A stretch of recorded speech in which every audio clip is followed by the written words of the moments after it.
It's great for me. I've been able to use my Cadw membership, and I've had so much more time to spend with the family.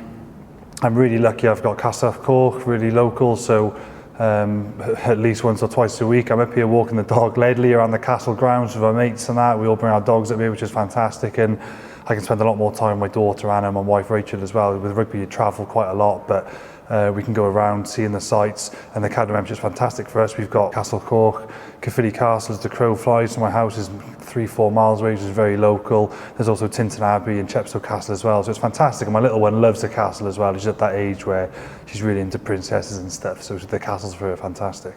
Yeah, definitely plan on going to Tintern Abbey and Chepstow Castle, and especially when it's like a nice day, you can take the dog with us as well and take some food up there, make a good day of it, and then there's activities like storytelling in the castle as well for the kids as well. So it'd be a great way to get out and have some really good quality family time.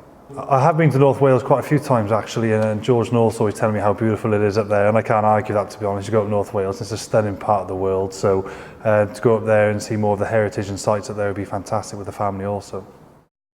There are hundreds of monuments in Wales, and I'm really proud to be a Cadw member.